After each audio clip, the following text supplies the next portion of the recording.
Here's another question that was sent to me. The individual has a window next to a door, and they were wondering if they could remove these headers and put a longer one in there so that they could put a double door in or a sliding glass door. And here's kind of what you're going to look at with the framing. And again, this could be a variety of different things. You could have a header here that runs all the way through. You could have one that's separate, and maybe a 4x4 post in the middle. So a variety of different things that you could have here. But we are going to use this one here. Header, joist, need to support the joist somehow. Let's put a support wall in there. We can see here, make sure that the wall is secured before you remove, and make sure that it's actually supporting supporting something. Sometimes you're going to have joists that run the other way.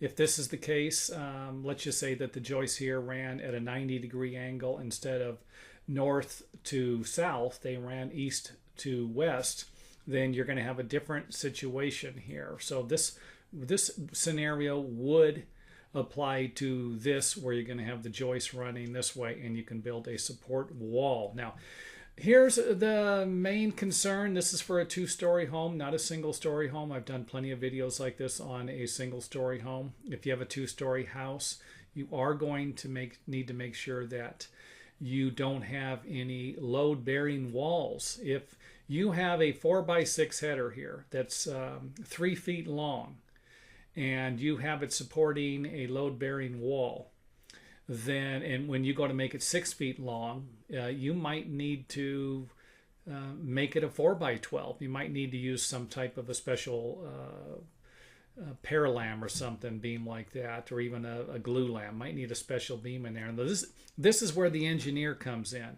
I'm not going to be able to provide you with any header sizes. I will just be able to provide you with an example of how this is done.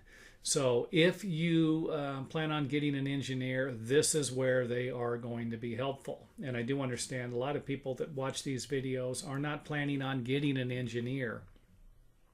So if that's the case, you are on your own.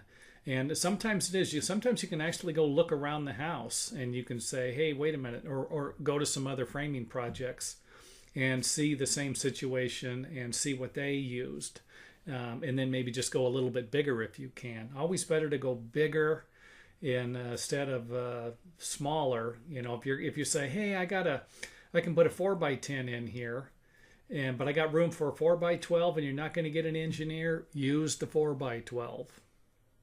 Here's an example of what I'm talking about. I filled the entire area with a header. Of course, the wall's holding everything up. You have your plates down here and your trimmers. Now, remember, on anything over 5 feet, 5 feet or larger, you will need double trimmers. That's a standard construction rule. Here's what the double trimmers would look like. Double trimmer sitting on top of the base plate. Anchor bolt would need to cut off. Double trimmers at the top, full size header. And with the header, you're going to have different variations. You might have 11 3/4. If that's the case, put a 4x12 in there and a 1/4 inch strip of plywood, or put, or if you have something like 13 inches, you could always get a 4x14 that would be 13.5 inches tall, and then cut it down so that you can rip. The option, I would say, if you're within a 1/4 inch, you could actually just shave some off of the trimmers if your door is still going to fit. But again, that would depend upon the doorway and the manufacturer's installation instructions. Always got to follow those. Here's just an idea. You can always put another scrap piece of treated here, but it seems to make it weaker, just having a little piece in there. Could you use glue or some type of adhesive? Yeah, that would probably be a lot better. But you can always just grab a piece of galvanized metal, throw it down on the top of the foundation. If it's a concrete foundation, if it's a wood floor, you can simply run the trimmer all the way down. If it's a concrete floor, then grab a piece of metal, throw it in there. Something like that should work just fine. Here are a couple of more framing methods you could use.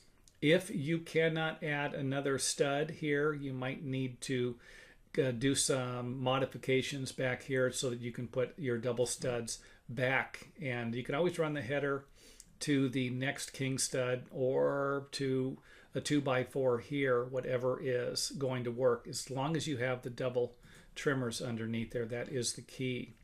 So there are going to be cases, like I said, where you can't run a 2x4 down. You're not just going to be able to add another trimmer on here for space, whatever the reason is.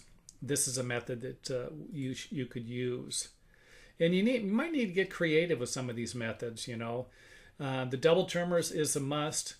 You might notch the header around the backing stud that's right here. Let's go ahead and show you. I removed the backing stud here so the header could run past it. But let's take a look at a channel.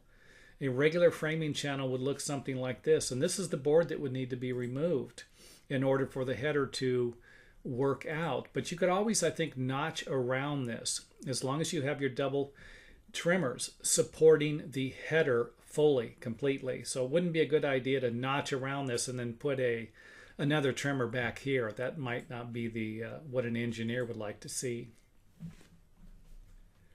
Here's another view of this. Let's go inside, take another look at it. Here it is here, the double trimmers. And this, you know, you're probably saying, hey, wait a minute, there's 3 trimmers here.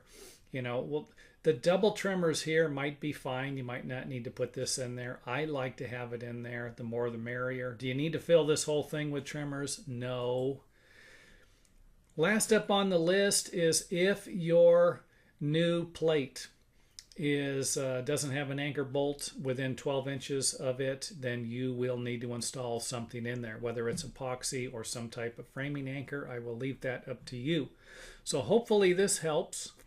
The biggest problem, my biggest concern will be the header on these openings and the amount of weight that it will be supporting.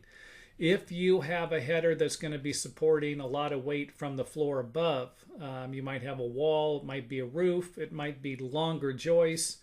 You might have 20-foot joists coming across here where that's bringing a lot of weight, or that header is going to be supporting a lot more weight. I would definitely get an engineer involved on the project.